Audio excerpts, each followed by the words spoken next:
Good morning student.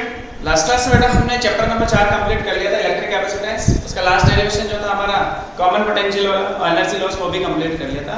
इसमें ये देखा था कि अगर दो कंडक्टर को हमने किसी लेस कैपेसिटेंस वायर से कनेक्ट करते हैं तो उससे चार्जेस का ट्रांसफर होता है। चार्ज हाई पोटेंशियल से लो पोटेंशियल की तरफ फ्लो होते हैं, तब तक होते हैं जब तक दोनों का पोटेंशियल सेम नहीं हो जाता, और उससे हम बोलते हैं कॉमन पोटेंशियल, जिसका फॉर्मूला हमने निकाल लिया था C1V1 + C2V2 upon C1 + C2। उसके बाद हमने चार्जेस कितने ट्रांसफर हुए आफ्टर डिस्ट्रीब्यूशन ऑफ चार्जेस, जो चार्जेस का रेशियो था Q1' उसका फॉर्मूला था C1/C2। ठीक है, कैपेसिटेंस के रेशियो के इक्वल होता है। उसके बाद हमने जो पोटेंशियल में चेंज हुआ ΔV1/ΔV2 वो भी निकाल लिया था, उसका फॉर्मूला था V2/V1। और फिर उसके बाद हमने एनर्जी लॉस की बात करी थी ΔU, जिसका फॉर्मूला था half C1C2/C1 + C2 × V1 - V2 का होल स्क्वायर।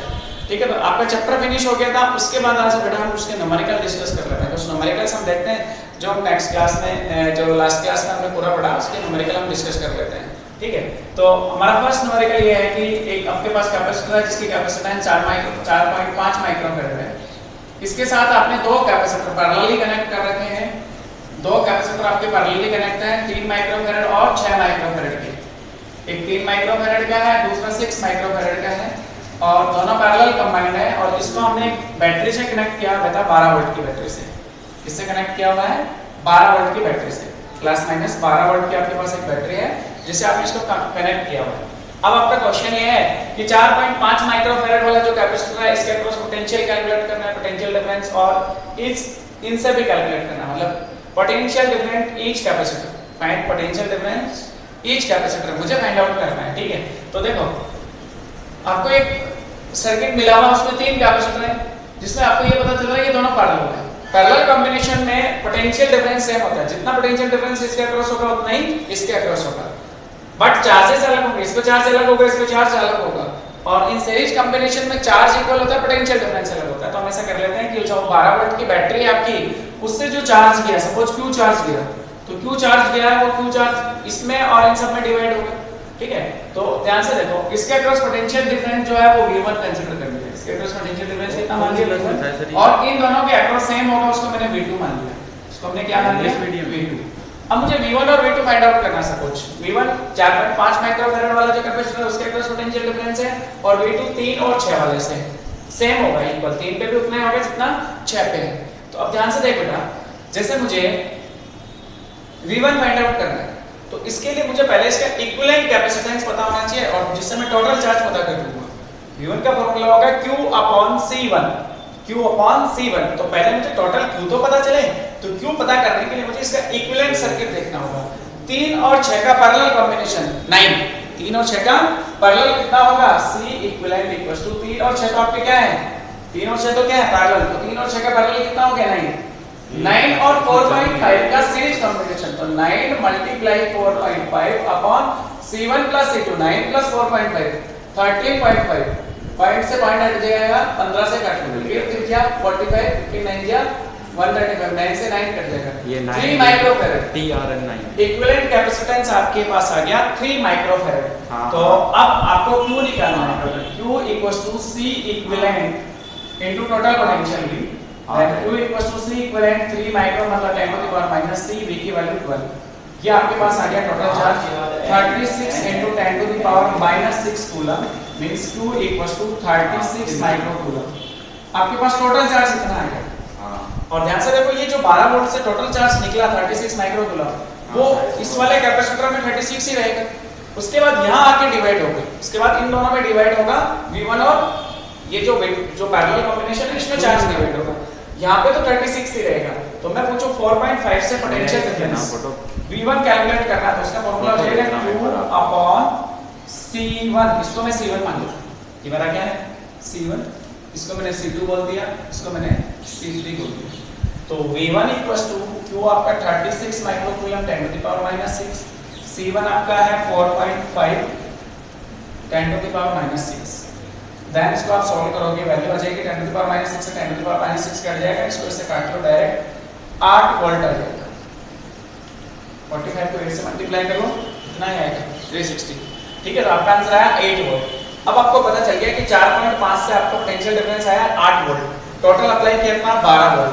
12 में से 8 माइनस कर लो 4, इन दोनों के अक्रॉस 4 वोल्ट आएगा। दोनों पैरेलली कंबाइंड है तो इसमें भी 4 वोल्ट होगा और इसके अक्रॉस भी 4 वोल्ट होगा। इन दोनों से कितना था आएगा बेटा 4 वोल्ट। अपन प्रूफ भी कर लेते, मैथमेटिकली भी सॉल्व कर लेते कि सर ये तो बहुत इजी था, इससे तो अपन ने डायरेक्ट निकाल लिया। अगर मान लो आपको पूरा मैथमेटिकली सॉल्व करना है तो मुझे देखो इसके अक्रॉस चार्ज का रेशियो निकाल लो, रेशियो वाले कांसेप्ट से कर लेते हैं। टोटल चार्ज आपके पास इस पॉइंट पे आया 36 माइक्रोकूलम और 36 इन दोनों में डिवाइड होना है। पैरेलल कॉम्बिनेशन में वी कांस्टेंट होता है, पैरेलल में वी कांस्टेंट होता है। जब आपका वी कांस्टेंट हो तो आपके पास C = Q/V फार्मूला होता है, या मैं लिखूं Q = CV होता है। तो V कांस्टेंट का मतलब Q proportional to C, Q proportional to C। तो मैं इसको रेशियो में लिखूंगा Q1/Q2 = C1/C2। C1 आपका इसको ले लो या C2/C3 लिख लो, इसको C2/C3, क्योंकि इन दोनों के रेशियो की बात कर रहे हैं ना। तो इसको मैं मान लेता हूं Q2, इसको मान लेता हूं Q3। Q2/Q3 = C2/C3। C2 है 3 माइक्रोफैराड, C3 6, तो मतलब 1/2। अब रेशियो से देखो, Q2 का रेशियो 1 आ गया, Q3 का रेशियो 2 आ गया। तो मुझे जैसे आपको मुझे कैलकुलेट करना है, Q2 कैलकुलेट करना है। तो Q2 का ratio 1, total ratio 1 + 2 3 upon total charge 36 microcoulomb. कितना आया 12 माइक्रोकूलम। ऐसे जैसे मुझे Q3 निकालना है तो Q3 का रेशियो 2 है अपॉन 3 × 36, कितना हो गया बेटा 24 माइक्रोकूलम। देखो टोटल चार्ज आपके पास 36 था, 36 से डिवाइड हुआ, टोटल कितना आया 36। अब जैसे मान लो V2 कैलकुलेट करना है इसके अक्रॉस, तो V2 = फार्मूला होगा Q2/C2। V2 = Q2/C2। Q2 की वैल्यू कितनी है बेटा 12 माइक्रोकूलम 10⁻⁻⁶। C2 की वैल्यू कितनी है बेटा 3 माइक्रोकूलम 3 × 10⁻⁻⁶। कितना है बेटा 4 वोल्ट। से ये कट गया, 3 4 12। आप इसके अक्रॉस भी निकाल लो Q3 या V3 बोलो मैं इसके अक्रॉस Q3/C3। Q3 आपका कितना है बेटा 24, C3 कितना है 6, 24/6।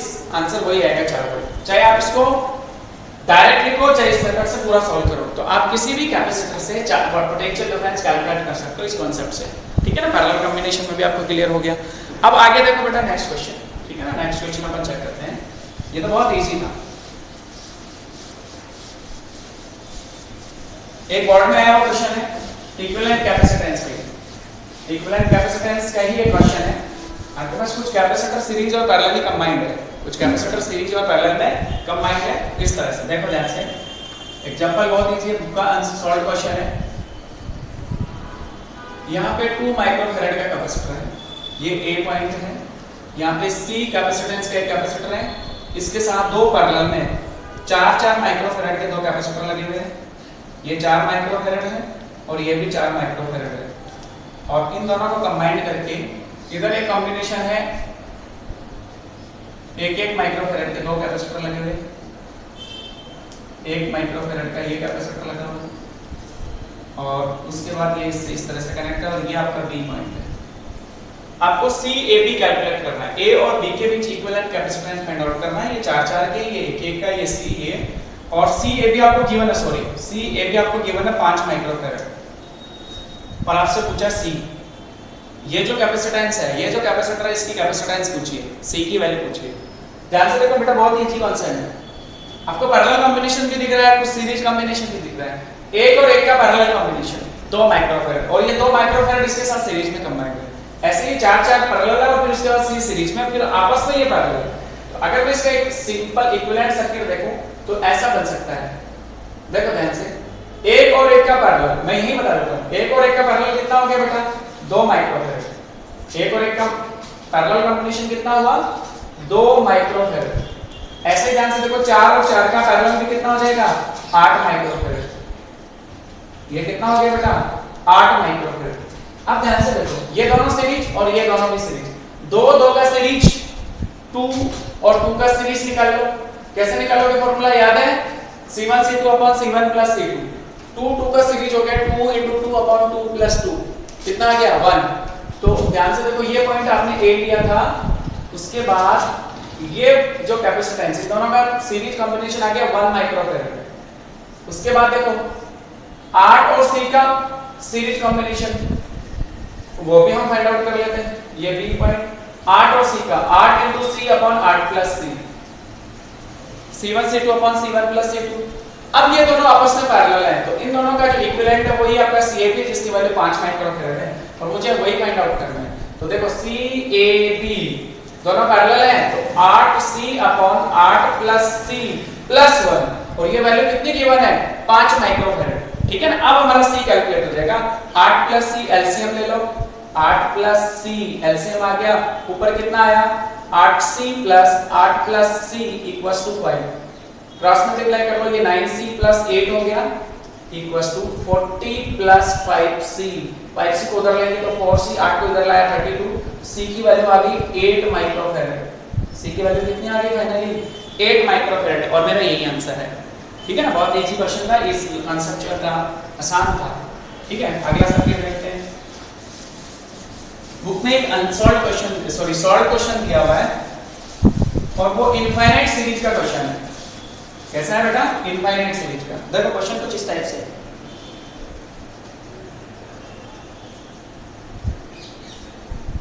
एक C कैपेसिटेंस का कैपेसिटर C पैरेलल में, फिर सीरीज में, फिर पैरेलल में, फिर सीरीज कॉम्बिनेशन, ठीक है ना। इस तरह से इनफाइनाइट सीरीज बनी हुई है।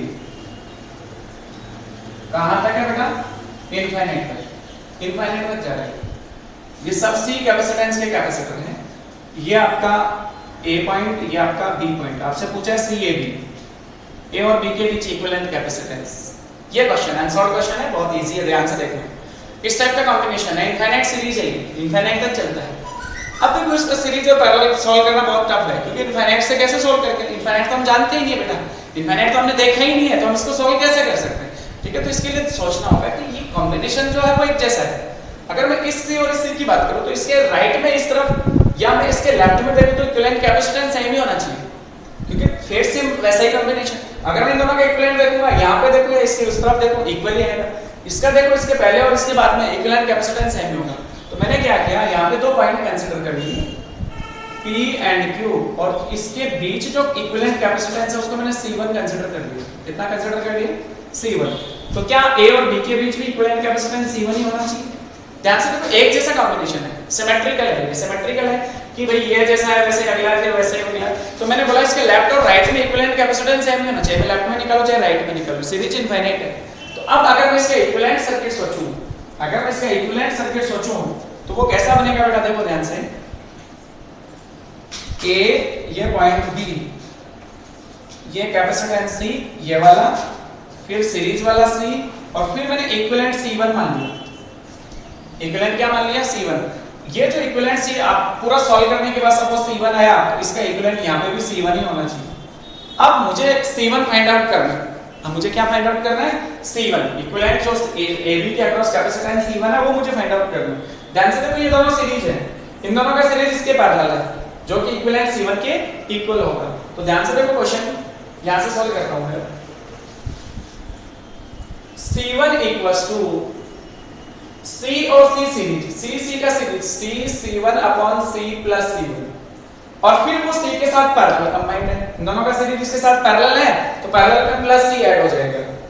अब इसको आप सिंपलीफाई करते जाओ, आंसर आ जाएगा। आपने C प्लस C1 एलसीएम ले लिया, ऊपर क्या बचा C1 प्लस इसके अपॉन में 1 लिख सकते हैं, C से इसको मल्टीप्लाई करोगे C² plus C1, cross multiply करो, C1 इन दोनों से मल्टीप्लाई होगा, C1 plus C1² equals to C1 plus C² plus C1। ध्यान से देखो, एक C1 से कट गया, इसको ट्रांसफर करके इधर लाओ, C1² minus C1 minus C² equals to 0। ये C1 में क्वाड्रेटिक इक्वेशन बन गई बेटा, C1 में क्या बन गई, क्वाड्रेटिक इक्वेशन, जिसका सॉल्यूशन फार्मूला पता है आपको, quadratic equation ax² plus bx plus c equals to 0, जिसका दरअसल फार्मूला सबको पता है, x की वैल्यू कैसे फाइंड आउट करते थे, -b plus minus under root b² minus 4b² minus 4ac upon 2a, ये फार्मूला आ करते हो। आप कंपैरिजन करो तो a की वैल्यू कितनी है बेटा 1, b की वैल्यू कितनी है बेटा माइनस का c, और c की वैल्यू कितनी है बेटा, उससे कंपैरिजन करते तो -c², इसको c डैश मान लो, ठीक है ना, वहां c डैश मान लेते हैं। तो अब देखो वैल्यूज पुट करो दायरा फॉर्मूले में, तो c1 की वैल्यू आएगी -b पहले से ही माइनस में है, तो माइनस का माइनस प्लस हो गया c, plus minus under root b² minus का c² माइनस 4 ए की जगह कितना है बेटा 1, सी की जगह कितना है माइनस सी स्क्वायर, तो प्लस का सी स्क्वायर हो गया अपॉन 2 ए की जगह 1, यानी c1 की वैल्यू आ गई c plus minus c square plus 4c square root 5c square, तो 5 का root under root 5 c square का c अपॉन 2, दो वैल्यू चाहिए आपके पास c की, c1 की c plus root 5c upon 2, c1 की फर्स्ट वैल्यू है c plus root 5c upon 2 और दूसरी वैल्यू आई c1 equals to c minus root 5c upon 2, ये वैल्यू तो नेगेटिव होगी c minus root 5c upon 2, ये वैल्यू नेगेटिव वाली वैल्यू ज्यादा तो नेगेटिव कैपेसिटेंस तो होती नहीं है, ये आपका आंसर है। इसमें से चाहो तो c कॉमन ले सकते हो, c कॉमन लेने के बाद आंसर आया 1 plus root 5 upon 2 into c, ठीक है। तो ये आपका फाइनल आंसर है, इसका इक्विवेलेंट कैपेसिटेंस उतना होगा जो हमें फाइंड आउट करना था, ठीक है। क्वेश्चन बहुत इजी था, बस थोड़ा सा सोचना था कि सिमेट्रिकल सर्किट है इसलिए हमें इसको ऐसे ही सोचना होगा, इसके अलावा और कोई मेथड नहीं है इसका सॉल्व करने का, ठीक है। चलो नेक्स्ट प्रॉब्लम डिस्कस कर लेते हैं। कितने क्वेश्चन हो गए बेटा? 3। और क्वेश्चन देखो, आसान होते हैं न्यूमेरिकल, बस आप थोड़ा कॉन्सेप्चुअली चलते रहो, कुछ क्वेश्चन जो टफ लगते हैं आपको वो मैंने सॉल्व कर दिए, बाकी क्वेश्चन आप सॉल्व करोगे, फिर दिक्कत आए तो मुझे व्हाट्सएप कर देना बेटा, कोई दिक्कत नहीं, ठीक है। नेक्स्ट क्वेश्चन देखो, एक इस टाइप से सर्किट है, एक माइक्रोफैराड का कैपेसिटर, इसके पैरेलल में दो कैपेसिटर लगे एक माइक्रोफैराड के, एक माइक्रोफैराड फिर एक माइक्रोफैराड, ये दो कैपेसिटर लगे, फिर उसके बाद चार कैपेसिटर 1 2 3 4, इस तरह से चार लगे एक एक ही, ये भी एक माइक्रोफैराड का, ये भी एक माइक्रोफैराड का, ये भी एक माइक्रोफैराड और ये भी, फिर 8 कैपेसिटर है, कितने हैं 8, और इस तरह से ये सीरीज चलती है इनफाइनाइट तक। कहां तक चलती है? इनफाइनाइट तक। और आपसे क्या पूछा है बेटा? यहाँ पे ए पॉइंट मान लिया, यहाँ पे भी CAB, आपसे क्या पूछा है? CAB, CAB, A और B के बीच इक्विवेलेंट कैपेसिटेंस पूछा है, A और B के बीच क्या पूछा है बेटा? Equivalent capacitance. ध्यान से देखो, ये तो सीरीज में फाइंड आउट कर सकते हो, 1 1 का सीरीज 1 * 1 अपॉन 1 + 1 1/2, या ऐसा देखो कैपेसिटेंस इक्वल है, C/N वाला फॉर्मूला लगाओ तो आपके पास इसका इक्विवेलेंट सर्किट बना, ये 1 माइक्रोफैराड एज इट इज, फिर 1/2 माइक्रोफैराड का कैपेसिटर, फिर 1/4 माइक्रोफैराड का कैपेसिटर, फिर 1/8 का होगा, फिर 1/16 का, ठीक है। इस तरह से ये सीरीज कहां तक जाएगी? इनफाइनाइट तक। 1 माइक्रोफैराड 1/2 1/4 1/8 ये सीरीज जाएगी इनफाइनाइट तक, और ये सब आप पैरेलल में देख रहे हो, तो CAB आपका हुआ 1 + 1/2 + 1/4 + 1/8 + 1/16 अप टू कहां तक? इनफाइनाइट। और ध्यान से देखो तो ये इनफाइनाइट GP है बेटा, आपने GPAB पढ़ा होगा 10th क्लास में, कोई बात नहीं पढ़ा हो तो आप आगे पढ़ोगे 11th में पढ़ोगे, ठीक है ना, ज्योमेट्रिकल प्रोग्रेशन GPAB। तो उसमें इसको ध्यान से देखा जाए तो इसमें जो रेशियो निकालेंगे, सेकंड वाले में फर्स्ट का डिवाइड करेंगे, थर्ड वाले में सेकंड का डिवाइड करेंगे, फोर्थ में थर्ड का, फिफ्थ में फोर्थ का, तो जो R है, जो रेशियो है, ज्योमेट्रिकल रेशियो है, वो कितना आया? 1/2, और इसका फर्स्ट जो टर्म्स है A वो आपकी 1 है, और इनफाइनाइट GP का जो टोटल होता है, इनफाइनाइट GP का जो टोटल होगा उसका फॉर्मूला है Sn = ये जो हमारा CAB होगा A/1 - R S इनफाइनाइट, ठीक है ना, इसको ऐसे रिप्रेजेंट कर लेते, तो CAB आपके पास आया A की वैल्यू 1/1 - 1/2, 1/1 - 1/2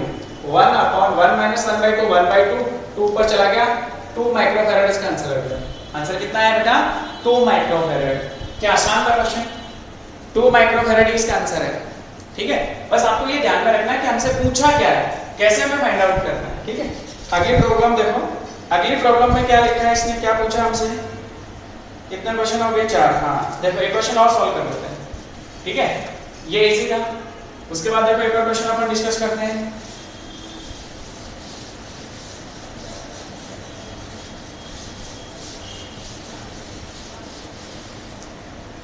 देखो एक कैपेसिटर है मेरे पास, जिसके प्लेट्स का एरिया A, प्लेट्स के बीच का डिस्टेंस D।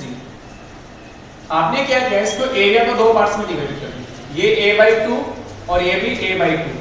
इसमें SnN R1 डाइलेक्ट्रिक कांस्टेंट का मटेरियल भरा है और इसमें SnN R2 पर, ठीक है, ऐसा है। और इसका इक्विवेलेंट कैपेसिटेंस पूछा है। तो बेटा मैंने आपको सीरीज पैरेलल कॉम्बिनेशन बताया था कि जब एरिया डिवाइड हो तो वो पैरेलल कॉम्बिनेशन होता है। जब एरिया डिवाइड हो तो वो पैरेलल कॉम्बिनेशन, इसकी कैपेसिटेंस अलग से निकाल लो, इसकी कैपेसिटेंस अलग से निकाल लो, टोटल कर लो। तो इसके लिए C1 जो होगा इस वाले के लिए देखो एरिया आपका हाफ हो गया, एरिया डिवाइड है, बीच की डिस्टेंस d है, epsilon not epsilon r1 a upon a by 2 upon d। ऐसे में पूछो C2 कितना होगा, इस वाले केस में epsilon not epsilon r2 a by 2 upon d। और इक्विवेलेंट कैपेसिटेंस पैरेलल कॉम्बिनेशन होगा C1 plus C2, C equivalent कितना हो जाएगा C1 प्लस C2, इन दोनों को ऐड कर लो, दोनों में से कॉमन क्या है, epsilon not a upon 2d common है, ब्रैकेट में क्या बचेगा epsilon r1 plus epsilon r2। ये इसका आंसर आ गया।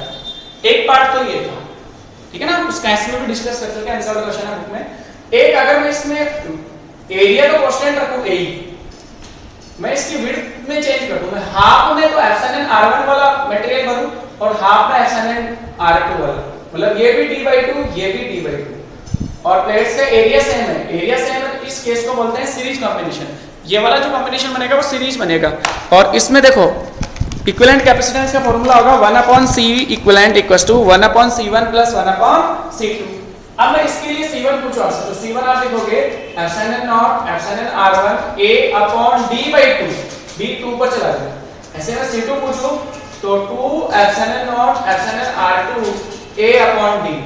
इक्विवेलेंट कैपेसिटेंस का फार्मूला होगा 1/C equivalent equals to 1/C1 plus 1/C2। Values put कर लो बेटा, 1/C equivalent equals to 1/C1, इसको रिवर्स कर लो। 1/C1 का मतलब 1 अपॉन, इसको अपॉन में लिखेंगे तो d ऊपर चला जाएगा, upon 2 epsilon not epsilon r1 a plus 1/C2 d upon 2 epsilon not epsilon r2 into a। 1/C equivalent equals to कुछ कॉमन आया, d upon 2 epsilon not a common आ गया, 1 epsilon r1 plus 1/C equivalent equals to d upon 2 epsilon not a। LCM क्या आ जाएगा, epsilon r1 epsilon r2, ऊपर क्या आ जाएगा epsilon r2 plus epsilon r1। अब आपको तो c इक्विवेलेंट चाहिए तो इसको रिवर्स कर लो, तो c इक्विवेलेंट आपके पास आ गया बेटा 2 epsilon not a epsilon r1 epsilon r2 upon d into epsilon r1 plus epsilon r2। ये आपका फाइनल आंसर आ गया। ठीक है बेटा, इस तरह से हम बहुत सारे न्यूमेरिकल डिस्कस कर लेंगे। ठीक है, आपको जो भी डाउट है आप व्हाट्सएप करना, मुझे कोई भी दिक्कत हो जरूर पूछना। ठीक है, थैंक यू।